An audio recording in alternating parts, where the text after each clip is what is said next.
5 times I got burned for telling the truth by Krishna's mercy. Traygunya Vishaya Veda Nistraygunyo Bhavarjun Nirdvandvo Nitya Sattvastho Niryogakshema. Atmavan, Tangti.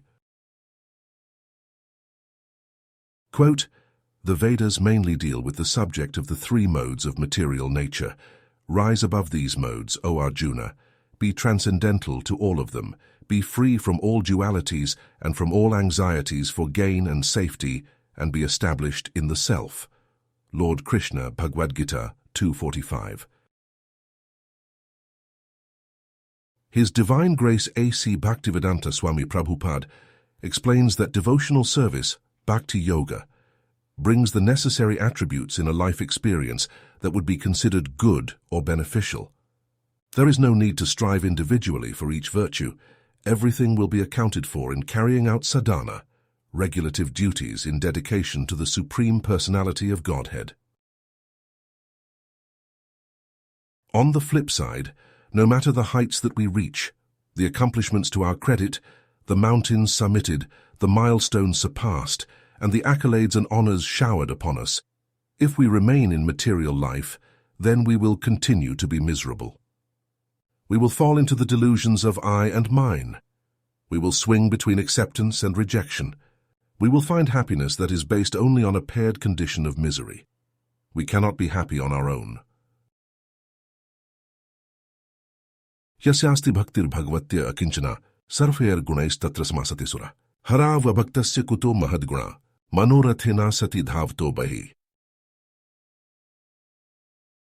Quote, all the demigods and their exalted qualities such as religion, knowledge, and renunciation become manifest in the body of one who has developed unalloyed devotion for the Supreme Personality of Godhead, Vasudeva.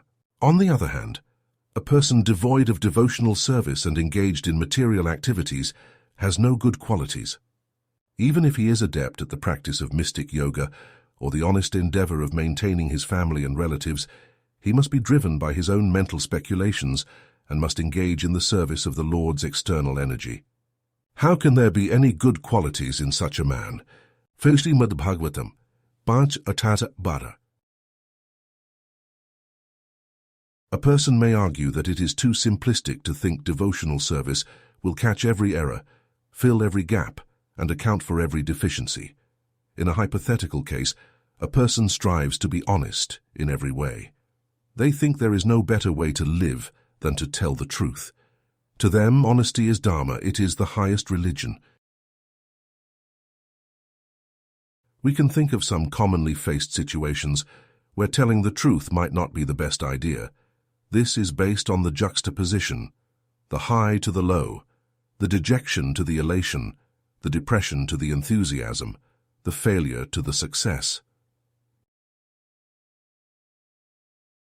1. When my wife asked how she looked in that dress. Why am I bleeding? You ask what caused that gash on my forehead? I am not really sure what happened. Everything occurred so quickly. As you can probably tell, I was preparing for a night out to attend a formal function. We both were, in fact, my wife and myself. As usual, she was taking forever to get ready. I started to press the issue. Time was of the essence, though it really wasn't. My patience was running thin. Just before I could ask again, she came to me wearing a new dress. She asked a specific question. Did the dress make her look fat? I did what any honest person would do. I took a long, hard look, front to back, up, down, and sideways.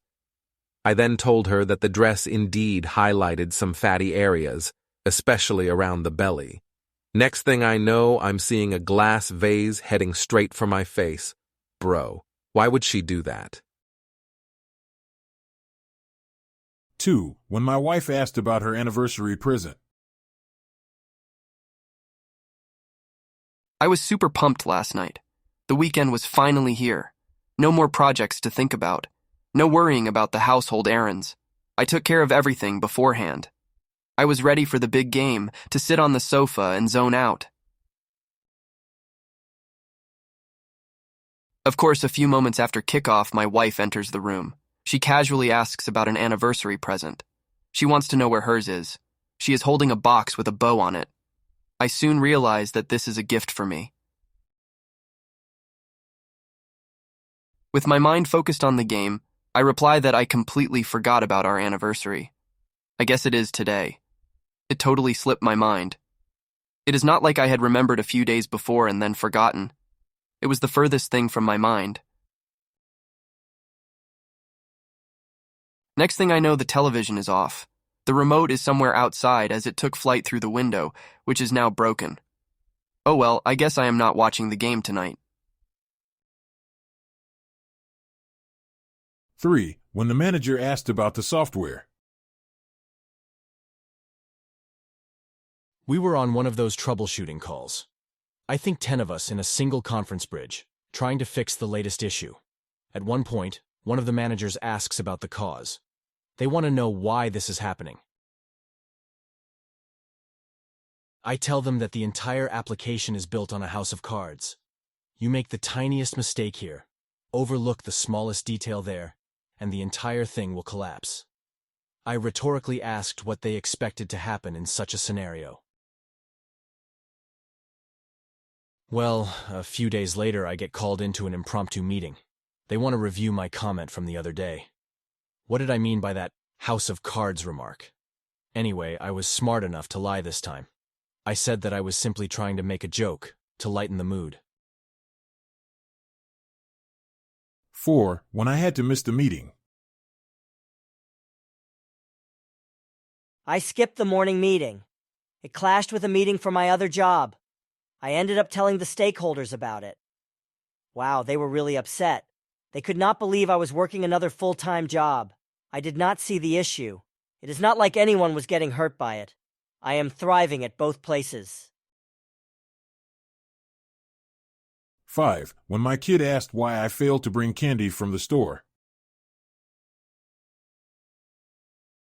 I told my child that they are eating too much candy. It is not good for their health. In response, they flipped out. They started yelling and screaming. I think I should have just said that the store was out of the particular candy they wanted. The kid is so small. What they do really know? Sri Krishna advises the same in Bhagavad-gita, to rise above material living, which has 3 modes.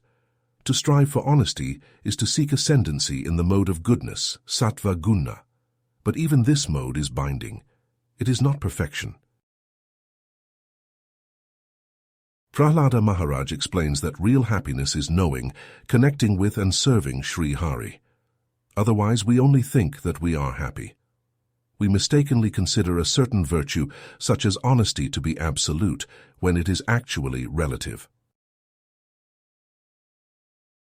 The Supreme Lord is the absolute truth. His standing is not based on conditions. Our connection to Him similarly transcends the various conditions of a material existence. He has been our greatest well-wishing friend since time immemorial, and devotional service is the way to reunite with that friend, to remain in transcendence through His association. In closing. Not on conditions dependence, when to strive for transcendence, above the modes to rise, chosen path of the wise. Since even the truth-telling, sometimes doom-spelling, for Hari everything to do, maker of auspiciousness who,